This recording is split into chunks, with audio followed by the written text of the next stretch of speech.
کبھی کبھی کیلنڈر میں کچھ تاریخیں ایسے ایک ساتھ آ جاتی ہیں کہ وہ ہمیں رک کر سوچنے پر مجبور کر دیتی ہیں۔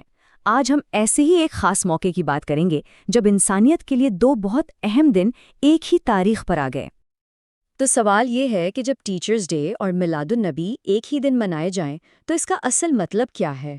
کیا یہ صرف ایک اتفاق ہے یا اس کے پیچھے کوئی گہرا پیغام چھپا ہوا ہے؟ چلیں اس تعلق کو سمجھنے کے لیے ہم پہلے اس انوکھے ملاپ کو دیکھیں گے، پھر ان دونوں دنوں کی اپنی اپنی اہمیت کو سمجھیں گے اور آخر میں یہ جانیں گے کہ ان کے ایک ساتھ آنے سے ہمارے لیے کیا پیغام نکلتا ہے۔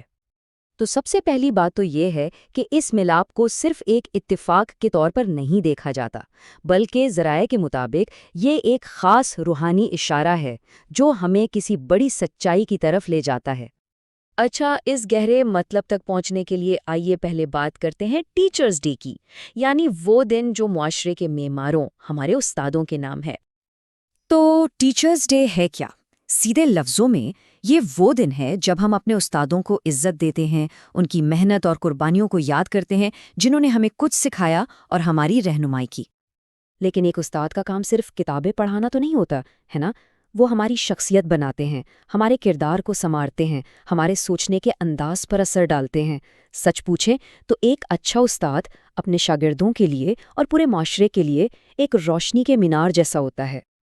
اب آتے ہیں اس دوسرے اہم دن پر جو ٹیچرز ڈے کے ساتھ آیا، ایک ایسی عظیم ہستی کی آمد کا جشن جسے تاریخ کا رخ موڑ دینے والی ایک نعمت کہا جاتا ہے۔ میلاد النبی، یعنی پیغمبر اسلام حضرت محمد صلی اللہ علیہ وآلہ وسلم کے یوم ولادت کا جشن۔ اسے اللہ کی طرف سے اس دنیا کے لیے سب سے بڑا تحفہ مانا جاتا ہے، ایک ایسا تحفہ جس کا مقصد پوری انسانیت کی رہنمائی کرنا تھا۔ تو اس تحفے کا مقصد کیا تھا؟ ان کا مشن کیا تھا؟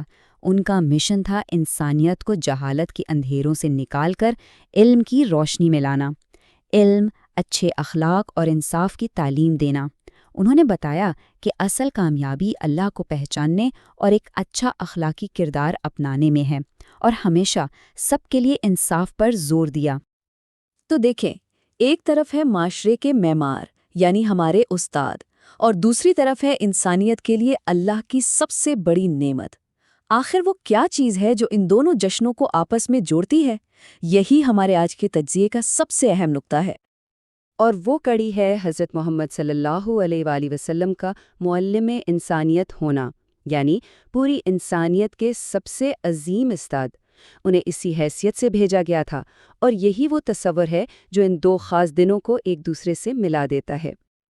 اور اس تصور کی بنیاد ہمیں قرآن میں ملتی ہے، جیسا کہ اس آیت میں فرمایا گیا کہ آپ کا کام کتاب اور حکمت سکھانا ہے اور لوگوں کو پاک کرنا ہے۔ یہ ایک استاد کے کردار کی کتنی جامع تعریف ہے نا؟ اگر ہم ان کی تعلیمات کی بنیاد کو دیکھیں تو وہ شروع ہوتی ہے سب سے پہلے حکم سے، اقرا یعنی پڑھو۔ علم کو ہر ترقی کی بنیاد قرار دیا گیا۔ دوسرا قدم تھا اخلاقی کردار، یعنی انصاف، برابری اور ہمدردی، اور تیسرا قدم تھا انسانی وقار، جس میں عورتوں کے حقوق سے لے کر پوری انسانیت کی خدمت تک سب شامل ہے۔ یہاں آ کر یہ موازنہ بہت واضح ہو جاتا ہے۔ جہاں ایک اچھا استاد علم دیتا ہے، وہیں پیغمبر صلی اللہ علیہ وآلہ وسلم حکمت یعنی وزڈم سکھاتے ہیں۔ جہاں استاد کردار بناتا ہے، وہیں پیغمبر صلی اللہ علیہ وآلہ وسلم روحوں کو پاک کرتے ہیں۔ اور جہاں ایک استاد اپنے شاگردوں کے لیے روشنی کا مینار ہوتا ہے، وہیں پیغمبر صلی اللہ علیہ وآلہ وسلم تو تمام جہانوں کے لیے رحمت بنا کر بھیجے گئے۔ تو اس گہرے تعلق کو سمجھنے کے بعد سوال یہ ہے کہ اس کا آج ہمارے لیے کیا پیغام ہے؟ اس انوکھے ملاپ سے ہمیں کیا سبق سیکھنا چاہیے؟ سب سے بڑا پیغام تو ان لوگوں کے لیے ہے جو پڑھانے کے شعبے سے جڑے ہیں۔ یہ سنگم انہیں یاد دلاتا ہے کہ وہ پیغمبر صلی اللہ علیہ وسلم کی مثال کو اپنے سامنے رکھیں اور اپنے علم اور کردار دونوں کو مزید بلند کریں۔ تو خلاصہ یہ ہے کہ ہم اپنے دنیاوی استادوں کی عزت کریں، ان کا احترام کریں، لیکن ساتھ ہی حضرت محمد صلی اللہ علیہ وآلہ وسلم کو اپنا الٹیمیٹ روحانی استاد اور رہنما تسلیم کریں، اور ان کے کردار کو صرف یاد نہ کریں بلکہ اسے اپنی زندگی کا حصہ بنائیں۔ یہی ان دو دنوں کے ایک ساتھ آنے کا اصل پیغام ہے۔